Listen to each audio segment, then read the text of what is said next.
Hello and welcome to Complementary Colors. I'm joined here today with Ashley Killian. Hello. And two very special guests from Steelcase, McKenna Hall. Hi. And Danielle Razo. Hello. They're joining us today in the studio from both LA and Portland. So we're excited to have you in Alaska. How are you enjoying Alaska in general? Loving it here. Yes, it's been awesome. We were talking about the fact that it's April and we woke up to snow and they're excited and we're like, okay, well, if you're excited, we're okay with it. We're a little over it. Yeah, we're over it for sure.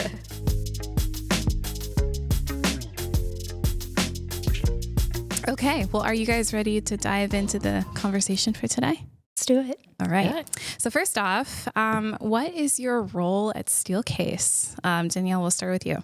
Okay, so I am the vice president of sales for the West. So I kind of cover the territory of Alaska all the way down to San Diego and then Hawaii and Vegas. I call it the island of good. So I love it here on the West Coast. I was born and raised in Southern California and just happy to be here. That's exciting. Okay, McKenna. Hi, I'm a client business manager at Steelcase. So I'm based in Portland, as you said, and I'm on Danielle's team. And it's been great to be here. It's been just about a year and a half so far. A year and a half. Okay. Mm-hmm. So I think that a lot of listeners are like, okay, Steelcase got the roles, but how did you get into those roles? Like, where were you before you're like, I'm going to work for Steelcase? You want to go first? So I started my career as a dealer designer at a company called Hyphen. So they are based in Portland. They cover all of Oregon and Southwest Washington, and they are one of the Steelcase dealers that covered the area. And so it was such a great place to grow up. I started as an intern, and then after college, I moved back and joined the team full time, which was a great experience. And I had so much exposure to commercial design and the different industries we get to be a part of. And since we were a Steelcase dealer, I met the team, worked closely with them, fell in love with the company and the products and the reasons why Steelcase is who they are and where they're going in the future. And so I was at a place in my career, I just passed my NCIDQ, and I was looking for what's my next challenge and where do I want to go from here? And it was kind of when opportunities land in your lap, you got to take a leap of faith and try it out. And so I loved that this role had the opportunity to grow into a larger global company where I got to continue working with my team at Hyphen, but I also got to work with people all over. And what I love too are so many people on the team have been at Steelcase for years and years, but had multiple different jobs. And there was so much growth opportunity under one umbrella that I got really excited at what that could be.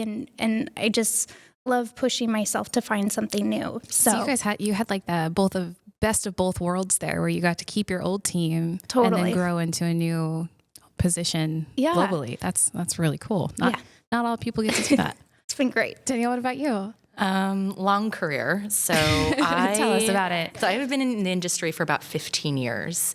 My background was originally in architecture. I mean, sketched as a child, always thought I'd be an architect. Realized I love design, but I liked critique even more, which I know sounds crazy for anybody in the design community. That's like usually the part that people are scared of. Totally, like petrified scared when you say Ashley. Yeah, absolutely. Not critique. It's unique. Yeah, critique day was my favorite day. So I switched my major to real estate finance, double majored, so finished the architecture piece. And when I was looking for a career, I really wanted the intersection between design and business. Which is harder to find than you think. Yeah. And Steelcase was a bit of a surprise. I thought I'd end up in real estate development or be a broker. And I took an interview with Steelcase. I was still in college, trying to find my path. And I was blown away by just the innovation and the culture of the organization. So it's a 120-year-old business, but publicly traded, but still operates very similar to like a privately owned company. The founding families are still part of the board, and I was always taken back by the culture. So I started my career at Steelcase in '05, and I was always the pilot for roles. The business was pivoting into understanding design and the design community, having much more empathy and understanding to how you approach the business. And so I was a part of that initial role Very to cool. support the A&D community. That led me to being an applications consultant. I was actually designing for Steelcase. And then I took a departure. So I'm a boomerang in the business. I went to go work for the dealer. You left and came back. Exactly. I left and came back. I did 6 years at the company. I left. I went to the dealer, which we'll talk about at some point in this, 20-minute or hour, however the podcast, about just the dealer experience and what that means in terms of our success. And then I found myself in graduate school studying a second language and trying to find a new career. So I did 2 years consulting for the Department of Defense and design thinking. Which is cool. We'll It's get more very on that cool. later. Yeah, we'll talk about that more later. And ultimately, I ran into my old leader at Steelcase, and this is back in 2015, and he asked if I would come back. And ultimately, I wanted to build teams. I wanted to be a part of building teams. And so I've been lucky enough to do that now in a couple iterations, and most recently running this business. That's very cool. So it's like almost like you're taking your design skills of space and the empathy you have for people that you're designing that space for, but then are like taking that and creating the teams that make those work even better. So it's like the ultimate designer. Yeah, I think it's a talent in itself. Yeah, best leaders, I think, are servant leaders. Yeah, absolutely. So I have to ask, have you taken the Gottman test? I have not taken the Gottman. Okay, so if you take the Gottman test, you owe me a drink or something when you get individualization as your like top one, because that's the person that like is inherently good at creating teams, period. And I have one of it. It's not my top one, but it's part of my like top 5. And I was like, oh, it is fun putting the right people together to make the right thing happen. And you're like the pro at it. So it's a good one. Okay, Gottman test. Individualization, which sounds really weird. That doesn't sound like a team creator. So read what it is. Cause I was like, what? Okay. I remember that I with can you. get it. Yeah. You had that one pretty high. Yeah, we took a leadership, a women in leadership. Oh my God, that was like a year ago from this week. It literally was, yeah. The Power of You. So SALT, a firm here locally, puts on a Power of You twice a year. And it's a 3-day retreat for females in leadership roles. I love that. And it changed my perspective. Yeah. I left going, what? Everybody there just was blown away from the experience. My expectations going in were high. My expectations come out were just like mind blown. So Just another reason to come back to Alaska. sign up for the Right. Power of You by SALT.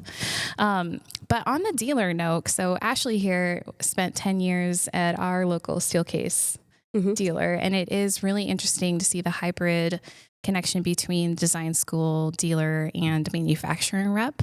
So when you guys are on the dealer level, what is the biggest difference between how you work with the manufacturer and how you work with, like, let's say me in the design world? Ooh, I'm curious about this one. How do you balance both of those perspectives? Because we're here, cloud 9, and then the dealer's like, this is what I can. It's black and white. Cloud 9, black and white. How do you make that magic happen? The vision and the reality. Yes. It's a great question. I think it does stem to that team building, right? That partnership. Capital in Town with John Rafferty. I mean, these are incredible partners that you can sit side by side with. And that is probably the biggest surprise that I had going into this business almost 15 years ago. As a manufacturer's rep, I did not know or understand that importance of having a dealer partner that is really there for day 2, and they're there to kind of make sure that clients and, quite frankly, you guys are taken care of when the project is completed. And that's been probably one of the most fulfilling sides of the business, is building those relationships and seeing these individuals build their business locally to support their clients. Yeah. So you're like the extension of that dealer right now. In a lot of ways. Yeah. So McKenna, coming out of the dealer and having that relationship still with the dealer, how is that difference for you? I love it. I think it's been such a great experience. It's taught me so many perspectives and lessons on both sides. It's kind of allowed me to have a bridge between the two realities. And, you mentioned how do we work differently with our A&D community and our dealer community. And really, both of those communities are clients. Whether we go differently with A&D or our dealers, those are our number one teams that we want to support. And so, what I love is that we get to be a part of that initial collaboration. And really, how do you bring the beauty and the brains together? And how do you have this amazing innovation and creativity come together in a room? And I find the most successful projects are when we're all at the table together and we're here with a common goal. We want to support your overall design intent. We want to bring expertise to help, because furniture is a crazy world. It is a wild west. Wild west. Wild west is, it's the wild west. That's a great description. It is. And so I just love being able to bring that magic together. And really, when you see the creative energy collide, I think that's when our clients get the best experiences and the best output. And really, at the end of the day, we forget, or it's easy to forget, we're all humans. We're not robots doing this work. And so I know for myself personally, I get so much energy and excitement out of those moments and those, big workshops and design charrettes. And so for me, it's really what gets me excited, and that I love that it's always different, it's always unique, and it's just a really cool part of our community that you don't necessarily learn about in school. I mean, Ashley, I don't know if you agree. You don't. Or not. Yeah, and Ashley, I'd love to hear your perspective on that too, coming from you were interior designer with an interior design firm, went to the dealer for 10 years, so not a blink. Right. It was a good stint, and then came back to in the architecture world. How is that transition back? It's been eye-opening. I think, first starting out in kind of the dealer designer role, I was like, what is going on here? All these parts and pieces, just learning the ins and outs of even just specifying a workstation. There's so much to it. The detail is pretty out of control. You have to really be very detail-oriented to really, be successful. So doing that for 10 years and then kind of being picked up at MCG and working in on the design side of things, I'm like, okay, you kind of see the other side of things, of the more like visionary and the more just creative process. The client asks. Yeah, the client asks. Yeah. But it's fun to be on this side too, because I get to be more creative versus the dealer where you're kind of just working more with the client. I didn't have as much creative ability. So now I've got that creative ability and kind of being that translator to like what it's like being from the dealer to, our industry. It's, there's definitely different languages. And so to try to mesh those together has been kind of an interesting experience through working at MCG. So you'd call yourself like the sheriff of the Wild Wild West. Maybe so. Yes. You're coming into my world, and how are you going to be here?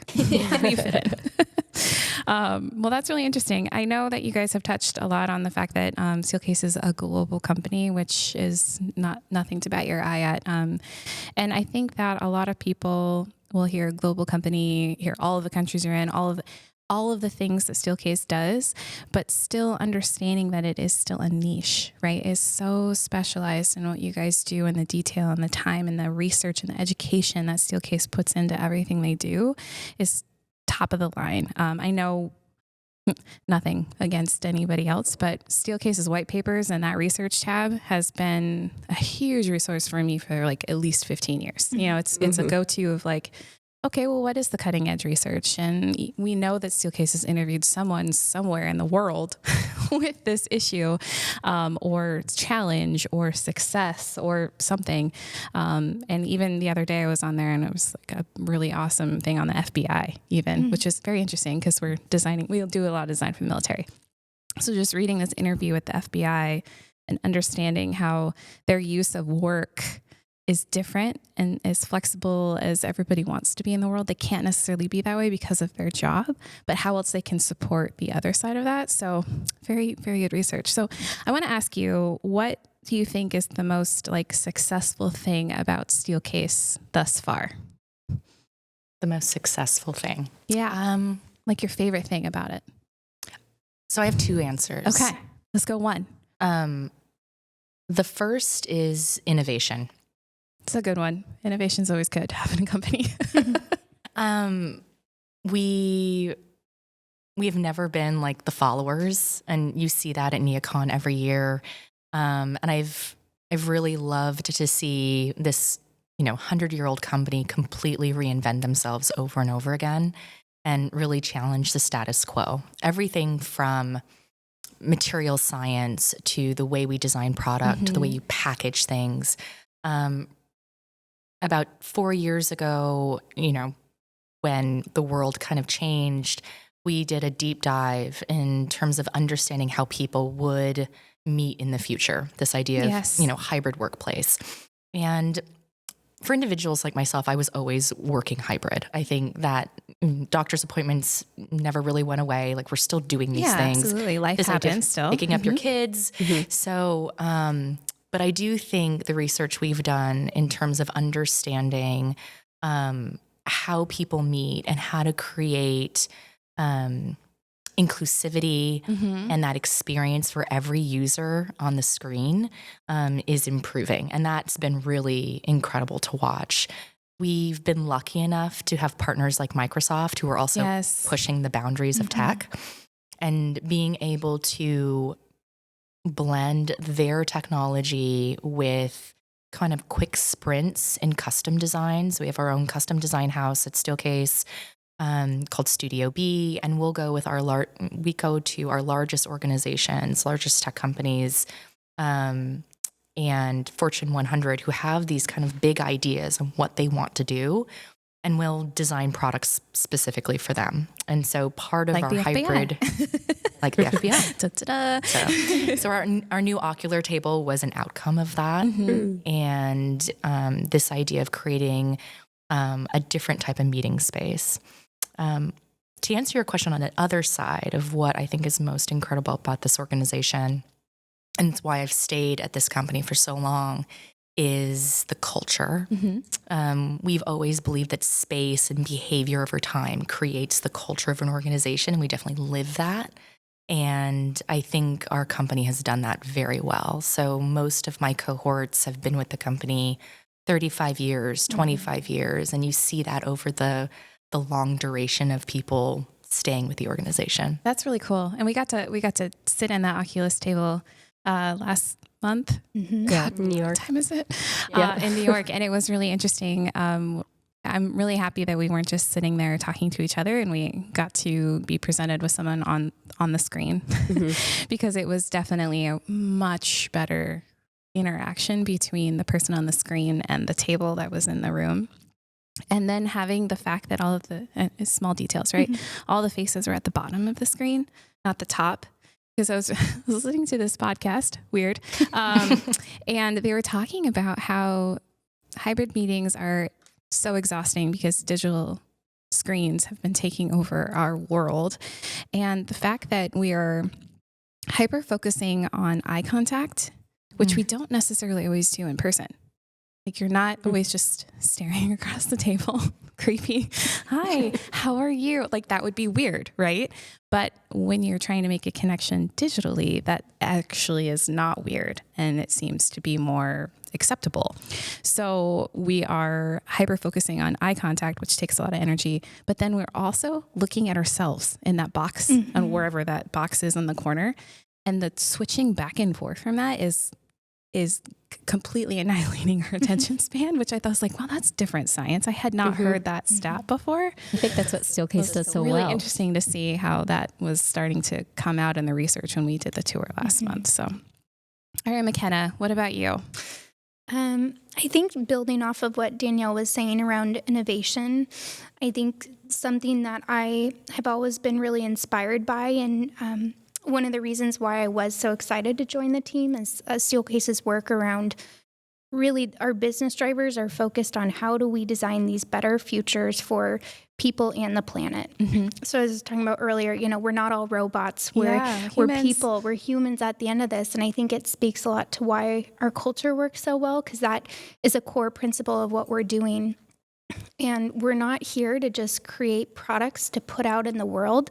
We have enough products in this world. We really want to find what are those problems we're solving for? How can we make it a better experience? Because again, we don't want to just put something out to be there. We want it to have a positive impact. And so, through our hybrid collaboration research we've been doing, it's all intertwined with inclusive design. How are we supporting neurodiversity? How are we using trauma-informed design for these spaces? And then how are we also giving back? What are the impacts we're having? How can we have a positive impact on a broader scale? And Steelcase has led, again, through that innovation. We've met a lot of firsts in our industry, and it's something I'm very proud of, and I think it's only going to continue to evolve. For example, we were the first to reach carbon neutral in 2020. Congratulations. Thank you. That's not a small feat. Yep. We are the first to set goals to become carbon negative by 2030. And we're on track to do so. We're third-party certified. These are all science-based targets that we're focusing on. And really, it's, again, what is that ripple effect we're having? So it's not just the work we're doing. What are our dealer partners doing? What are our distribution partners doing? Where are we sourcing these materials? And I think it's just been such an exciting place to be and grow. We were the first to offer carbon neutral products as well. So our test seating and 2 of our height adjustable desks. And we beat the Apple Watch. It was a lot of time and energy of how can we have a lasting impact, and how can we put this energy back into our world, and how can we support these people. For example, one of the carbon offsets and the programs that we work with is for a program based in Africa, where with these carbon offsets, we then can contribute to families having access to clean cooking. Wow. So, oftentimes they'll be in enclosed spaces, and it's like having a campfire in your home with windows closed. And, we know from health risks, and it's just a major concern. And so by partnering with these other programs, we've been able to make an impact and provide families with generational benefits. So it's just something I'm really proud of, and I love that we get to be a part of it, and I love that it's not going to stop here. Yeah. It has so much potential to grow. Like, it is limitless. That's definitely a cool thing. And then you're talking about partners, right? And all this research that you guys get to almost have like your hands on it first, right? So what do you like when you get this new, clearly I'm a research geek when it comes to knowing about neurodiversity and all those things. What do you, how is it presented to you? Like we don't, maybe Ashley knows. I don't, because I've never been in the dealer or manufacturing world. So how is it presented to you so that you can share with us? Like, how does that trickle down and that ripple effect happen to get to little old me in Alaska as a designer sitting at my desk? How do you guys do that? You want to start? You can go. It primarily starts with primary researchers in Grand Rapids, which is where our headquarters are based.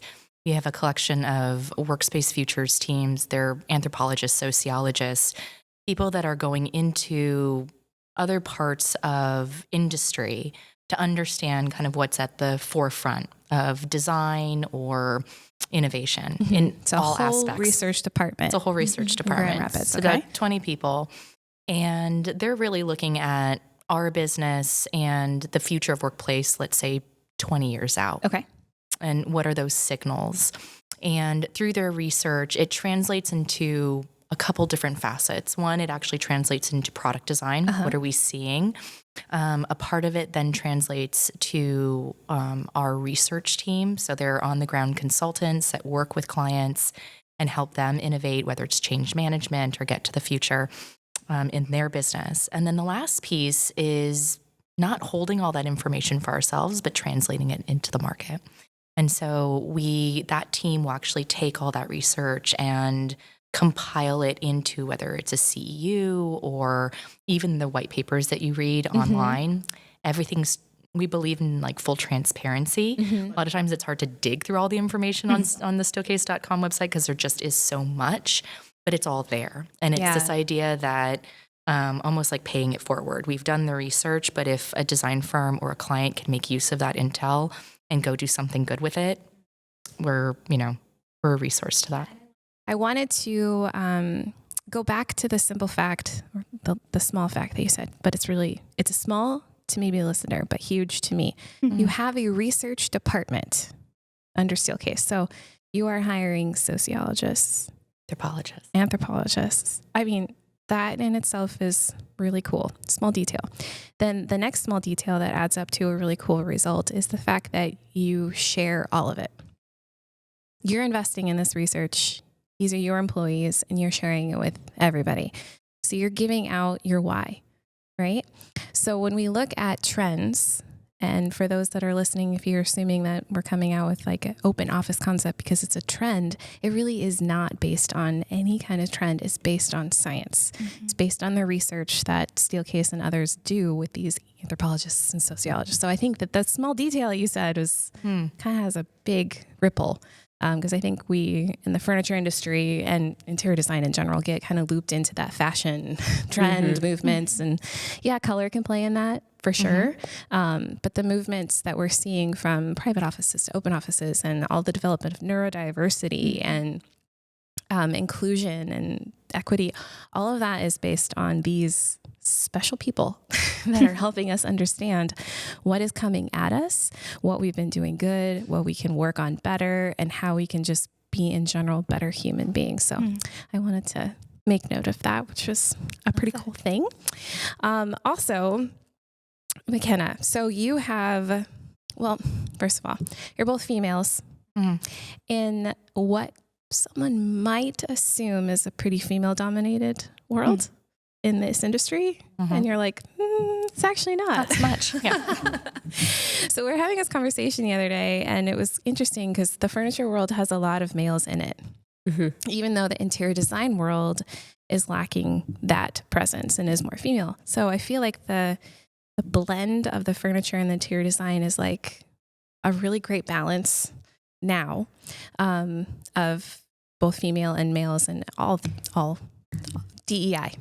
It's a really good blend of diversity, equity, and inclusion. So 20 years ago, when we were in high school, college, wherever we were 20 years ago, it was not like that. Don't you think? Oh, completely different. I was like, where are all the women?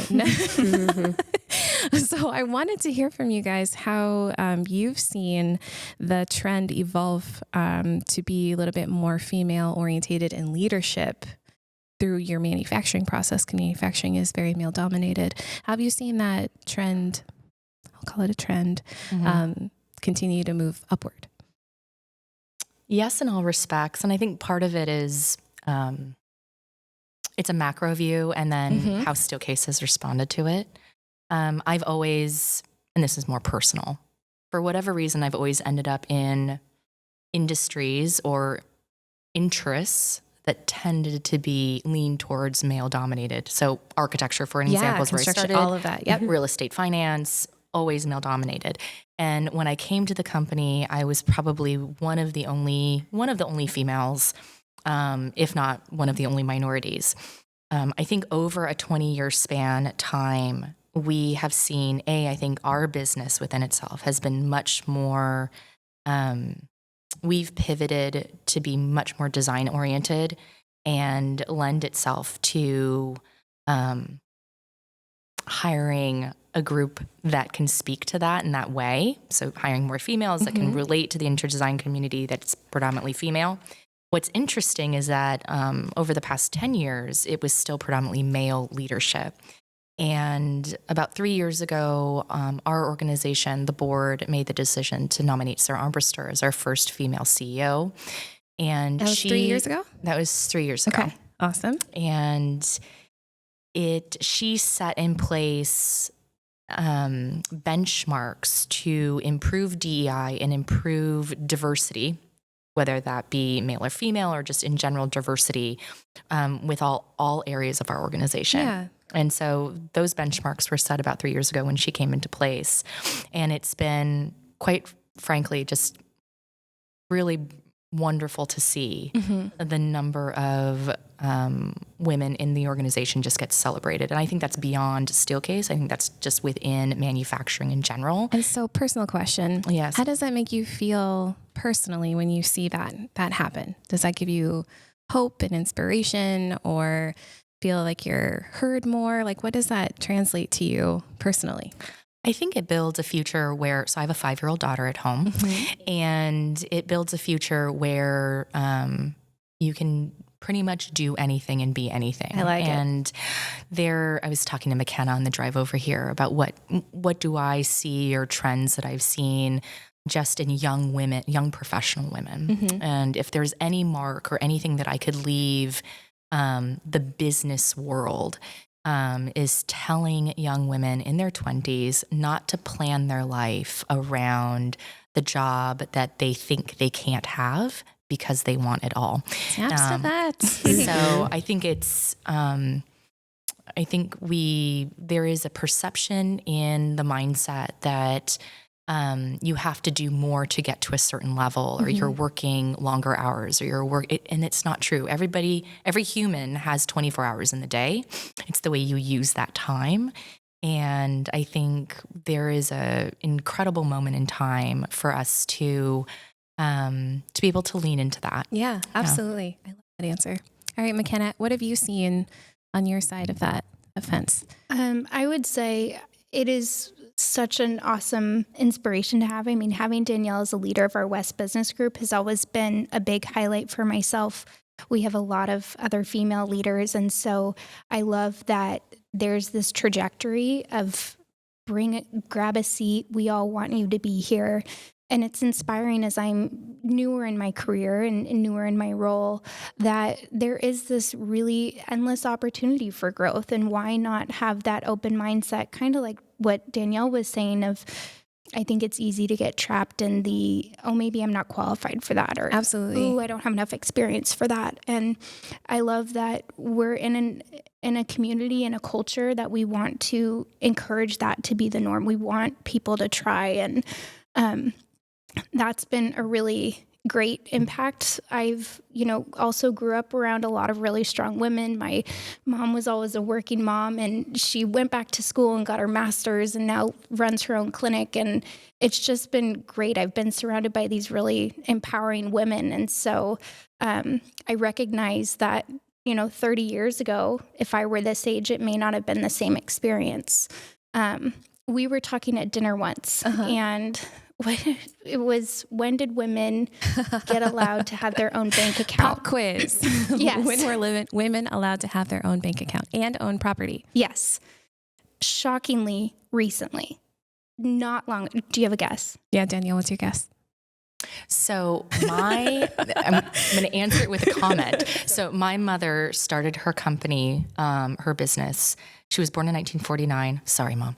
And she has run her business for 50 years, which is pretty incredible. When she started her business, she could not get a business loan without her dad signing the loan papers, and she was 19.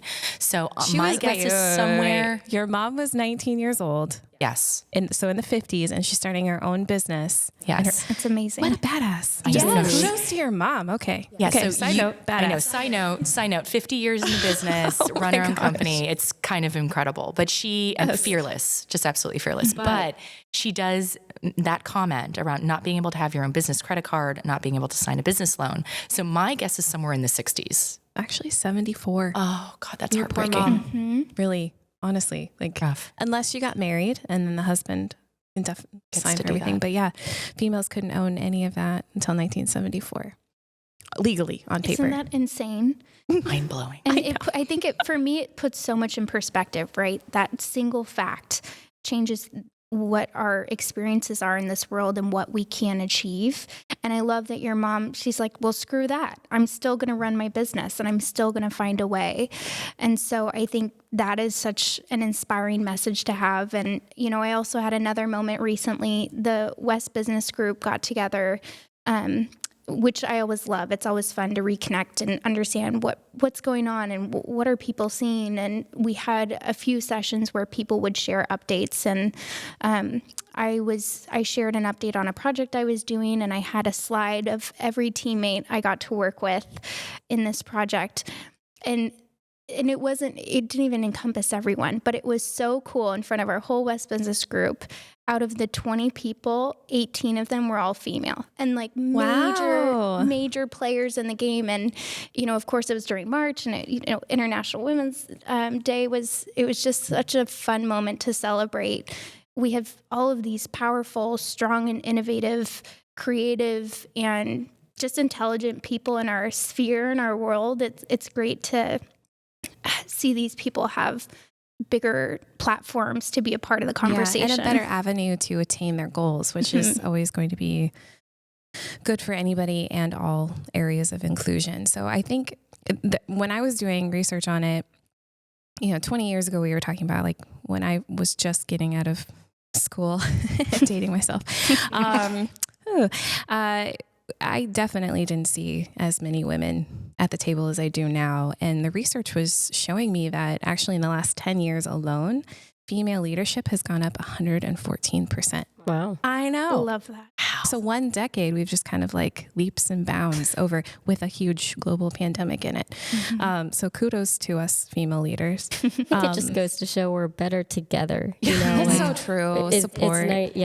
We've had the male support. We haven't had the male support, but now that we're getting more seats at the table, there's more ideas being thrown out, and people are being listened to and taken seriously, whereas in the past that hasn't happened. So I feel like, together we can do a lot more. Yeah, especially highlighting the knowledge that we can bring to the table and the other benefits that we are as just females. Like there's a reason why there are females and males. Like there's an energy balance, the yin and the yang. So not having both of those at the table is definitely not going to be the best trajectory. It's not like it's not going to get you anywhere, but you could go a little bit further with a little bit more balance. I also thought it was really interesting that 40% of females that are in leadership are business owners now. Cool. Yeah. I was like, incredible. It's a great statistic. 40% are female business owners. And I have to imagine it's only climbing. Yeah. Right. I hope this was a 2023 study. So yeah, that's awesome. There's a whole nother year in there to add some statistics to it. But yeah, so in what we perceive the last decade to be pretty male dominated is definitely softening up and allowing females to step into some of these roles. And I thought it was really fun. Just for fun, I just Googled female leadership to see like what would come out. And I thought it was really interesting. So it's like the first hit was the American Psychological Association title, Women Leaders Make Work Better. Second one, Forbes, What is Female Leadership and Why We Need It? Second hit, World Economics Forum, Having Women in Leadership Roles is More Important Than Anything. Harvard Business Law, How Women Manage Gender Norms and Make It Better. I was just like, wow, there's a lot. There's a lot here for what we've been studying in the past decades to make that nudge in diversity a little bit more equitable for females. And I think it's great to see that we're now doing that for all. So it's like, again, harping on your better together. We're really showing the science behind why that balance is really important. And so on that note, I was curious, in Steelcase, I know in our world, we are having a global talent shortage, and we're feeling that. Are you guys feeling that? I think there's a talent shortage everywhere. Yeah. Everywhere. And I see it from, large tech companies to design to just the knowledge worker and where businesses need to hire.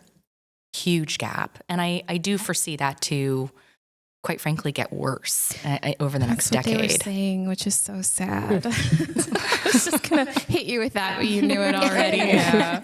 Don't. Yeah, it's kind of sad. And I was reading a study that I think there was like 15,000 people in between 15 countries that asked certain questions about why. Like, they're just kind of trying to understand the economics behind it.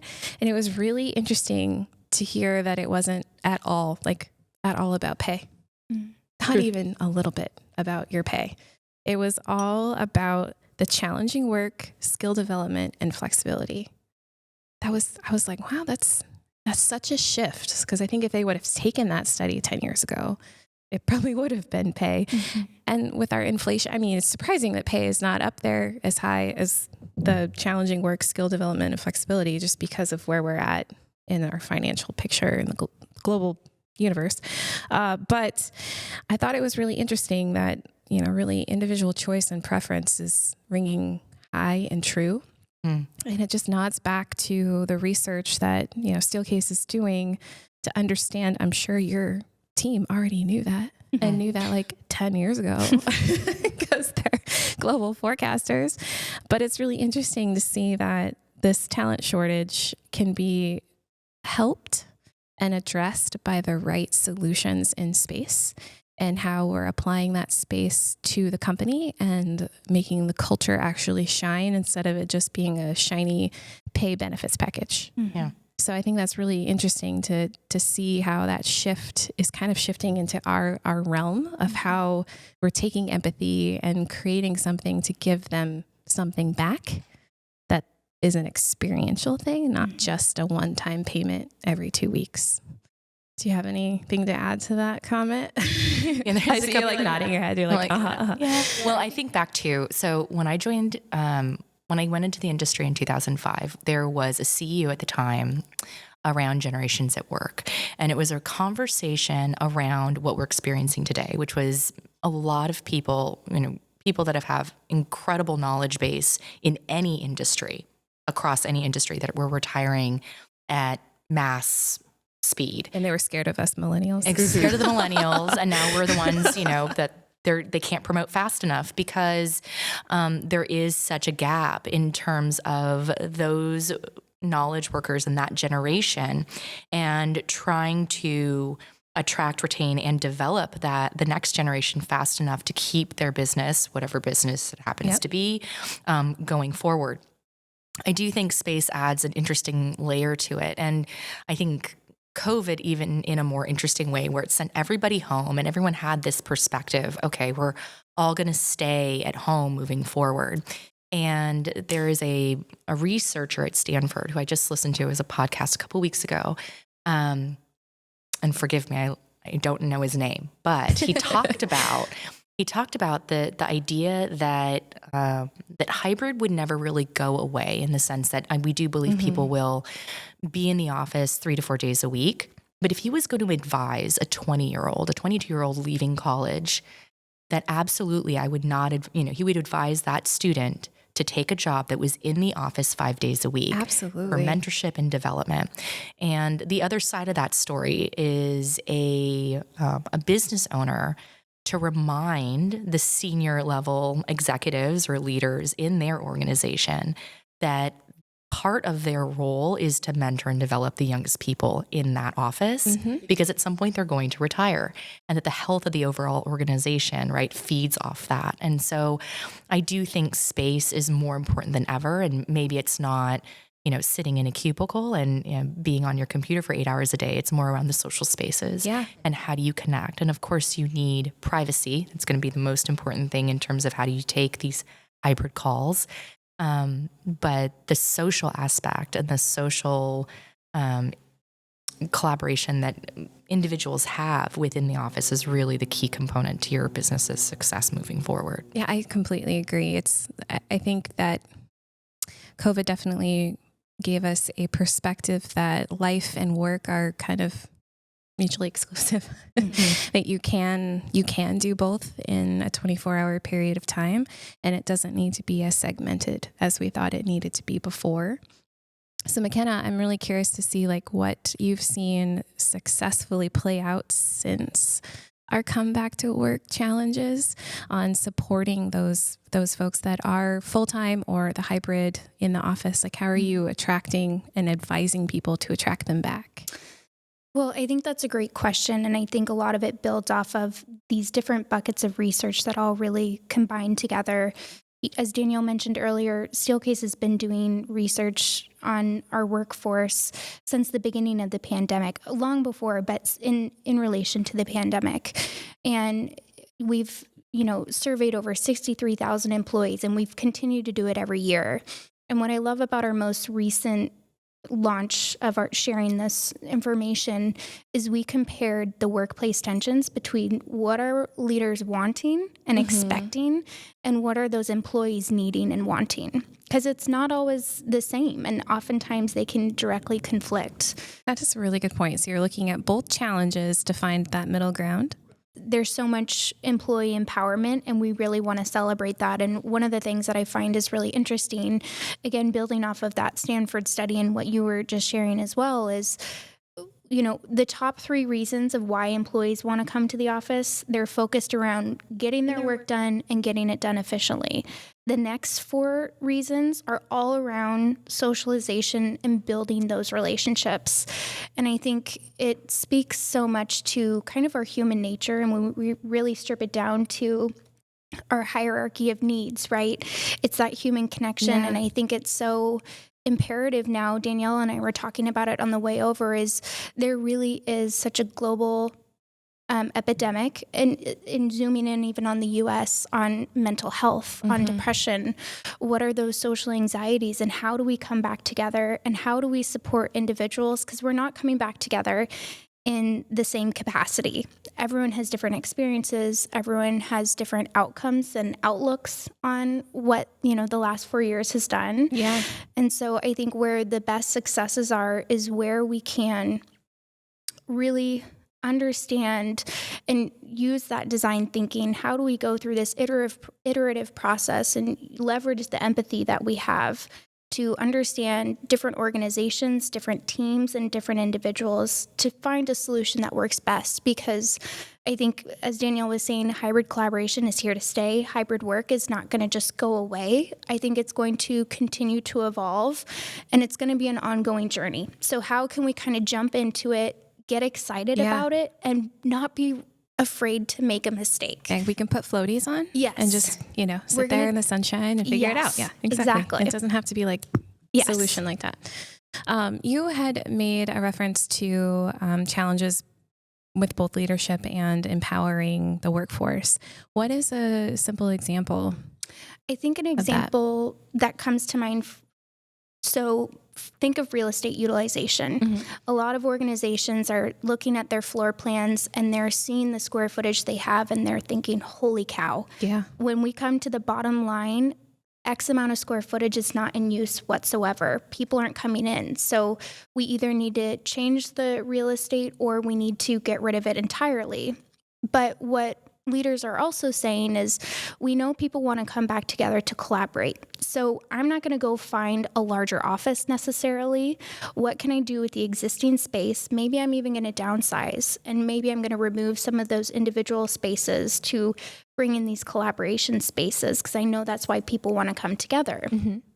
Now, at the same time, some employees are saying, I want to come back and I want to know I have an individual space. Yeah. It's where my stuff goes. And, There's feel comfort. There's a psychological comfort. There's a safety. And there's also expectations of, is this commute going to be worth it today? That's a good point.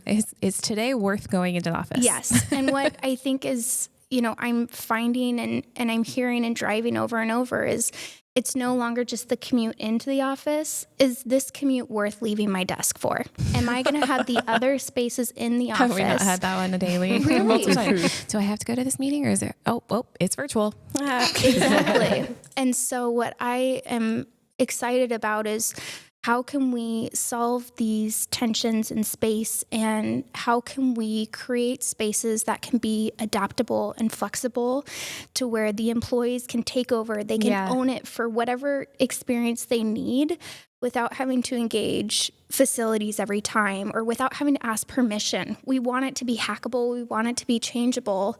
And I think it's exciting to find a balance there. I think it's really interesting too, from perspective of I would say I'm hybrid, but I'm not hybrid as in like home all the time. I'm really home when I'm in focus tasks, and focus tasks aren't necessarily every week even, so it's very very all over the board for myself. But I do know that when I am in the office doing collaborative work, that doesn't happen at my desk, nor should it happen in my, I'll call it organized chaos. Like find a seat somewhere. So I think that that's also a good benefit to understand that when you've got even just one worker that just works from home half a day, 1.5 days, that's still space that's not being used for 1.5 days of the 5-day week. So taking and allocating these spaces that can be used by anyone that's there at any time, at any day, is really interesting way to think of something differently than ownership of space. So I'm starting to kind of see that shift, especially in our own office when we're going through the same hybrid morph. And then, of course, getting all this knowledge, you're like, oh, that makes sense.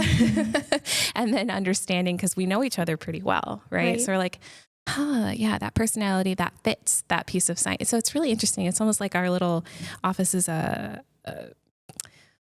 science project. I'll call it a science project. And the interior design department got smaller desk footprints a year ago. And I have not missed my large desk at all. Probably because I live in organized chaos, so it's less chaos to be around me. But I haven't needed it. And now I'm able to get more stuff done, know where everything is. So there's like a really good benefit to shrinking your personal space and getting that back in social spaces. So well, you're going to adapt to whatever you get. Yeah, that's true. Eventually, And I would add to that as well as, we want to balance it, right? Because change can be really hard. We've all gone through a lot of change the last few years, and some people are more adaptable than others. And what we found to be successful is maybe I don't own a desk, but I have a locker where I can put my stuff. Yeah. I know it's mine. It gives that psychological comfort where we need to be efficient in how we use our space, but you can still have a place, or, how do we allocate our things that are personal to us, and how do we organize this chaos that is personal to you where it's effective? So I think it's not going to be a one size fits all, but really how can we solve for those needs of humans and make people want to be there? Yeah, I thought it was really interesting too to see your showroom in New York City last month. I did look around and I was like, I think we toured all of it. There's no office space. I'm going to put that in air quotes for everybody that's not watching. Because all of the workers that were there in the showroom were just finding a space within their showroom to work. And I thought that was really interesting because they're on display too. We're walking by, hi, what call are you on? But it was really cool to see how they got to choose where they wanted to work every day. And there were some big differences in desks and setups and privacy and acoustics and everything. So you kind of were a working solution to what we are trying to currently figure out. And I think as soon as it's one of those things that when you experience something and you can regurgitate it, then you can teach it. So my challenge to you guys is to really educate us designers, like not just like, here's a CEO, but like, okay, here's your test on the CEO. Like I want to make sure you listened. Because I think it's really important because we're making such a huge impact on our communities and we can make a bigger impact with the knowledge that you guys have. So I know I'm a nerd about it. So I will find that research tab and go through all those white papers and listen to your Work Better podcast, by the way, which is a good one. But yeah, nice I think plug. Thank you. It's really important to share this knowledge. So being transparent is an amazing thing for a company like you guys to do. But on another note, so Danielle, you shared, we went to dinner last night and she shared with me this thing and I was like, my jaw just dropped. I was like, what? Oh. So Danielle used to teach design thinking. I did. Exactly. See, it's very specialized, right? And I think when we say design thinking to other people, they assume, oh yeah, because you're interior designers. Right? It's this creative thing, but it's not. So I would love for you to explain to us today what design thinking is. Yes. So design thinking is problem solving with the user in mind. So, I mean, that in the simplest form, I think, it was funny on the drive over, McKenna asked me, when was the time in your life that you used design thinking the most? And I said, outside of teaching it. And that was with the military. So I was always a civilian, came in on a contract basis to work with different parts of the military and use design thinking as a platform to problem solve whatever they were working through, whether it's submarine redesign, whether it was systems thinking, whether it was cyber warfare, looking at using design thinking and the user, what the experience is, to fully understand a problem solving solution. And I found that just in my own personal life, when I became a parent, was probably the greatest moment of design thinking that you could ever experience. You're and for the listener, and humor me for a second, because, and apologies if you have a fur baby at home, great, but it's very similar, right? I have four fur babies. There is, you have to keep this little human alive, and it doesn't matter how much you try to understand. So you're reading books, you're looking at podcasts, you're, on scrolling through Instagram to find a solution. A part of it is testing that idea on how to make that particular user, right, in this case, a child, life better or problem solve something. So in design thinking is at the core of how Steelcase approaches problems. So for example, we do a lot of work in the healthcare space. We will live in the world of a hospital and just try to understand what it's like for the patient, for the caregiver, and for the doctor, and design spaces and furniture that support that. So I took that methodology and used it in a different capacity with the military for a few years. And it was really interesting to see individuals that were so used to rank and file and typically, very constrained in the way their thinking is, to break down all the barriers of what can be and try to problem solve something and the what, right? Like, what is the central question, and using that methodology to solve for it. So I think design thinking is something that, for me, anybody with a design degree has a special superpower. You approach things without an automatic solution. It's this idea, process, and iteration that, fail fast, fail early, try different things that I think lead to greater design and greater outcomes. And that is part of what the design thinking process is. Yeah, I think it's so interesting when you research what design thinking is. You're like, I wasn't necessarily taught that in school, but I was taught that in school, just in different terminology of bubble diagrams and then adjacency matrices and all of those things that you do in school and in life. But I think, McKenna, you actually touched on it in one of your previous examples. Was, I think, empathy is like the key ingredient to make design thinking at all successful. Wouldn't you agree? Absolutely. And so when you're saying you're going into these hospitals, you're going in to find those pain points, to relate to those people that are working 12-hour shifts with no breaks. And do they have a personal locker? Do they have a break room? Do they have access to daylight? Do they have access to food, drinking, all of that stuff? You're empathizing with their day-to-day routine, where it's, for them, that's their day-to-day. And you're just looking at it like completely different eyes and a different perspective, which then allows you to ideate on it differently, to make these different protocols for what if, because if you're just used to it, yes, you can make that better, but I bet it's just 90% different than what you're already doing, whereas we're looking at it 90% differently and maybe 10% what you were doing. So I think that's really interesting that you had pointed on that empathy. And I thought it was also really cool to understand that it's not linear, right? It's an iterative process. It's interesting you say about empathy. And one of the things that we even do on ourselves in terms of understanding whether it's a vertical market or a client, is this idea of empathy mapping. Oh, and tell me about empathy mapping. Yeah. So imagine like a persona you have a client, imagine the many personas within that organization. and actually trying to understand how they think, how they feel, what they experience on a day-to-day basis. And it's very hard for a user, especially if you're trying to qualify and understand a client, what their needs are, particularly in terms of how it translates to design. And using an empathy map process, literally it's almost like a one-sheeter with the persona or the individual in the center.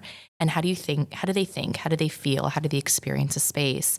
And doing that with the user in mind in terms of how they're going to experience a space or how they're going to walk through that particular scenario. And it's, I think some of the largest organizations in the world, Microsoft that does this very, very well when they build a campus, they'll actually build out the users, the individuals that will experience that campus and what parking feels like, what, a food experience might look and feel like.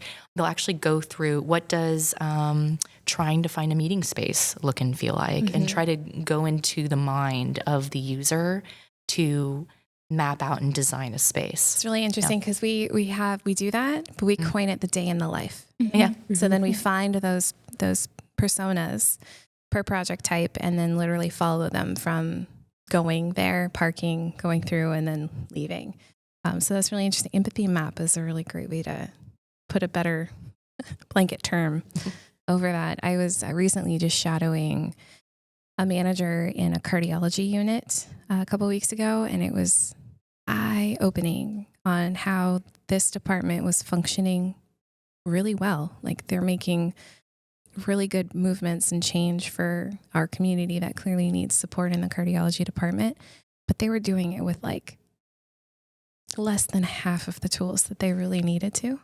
It was just like, dang, we are really good at making what we have work for us when we could do things better in different space. So because we're all in the space area, one way or another, where it's furniture, the building of the space for the furniture, it's all having empathy for the end user that is either using or treating, and all bettering the community at the end. The bottom line is just making everybody better, which is amazing. So I want to thank you guys for joining us today. It's been such a fun conversation, and I wanted to ask you one closing question.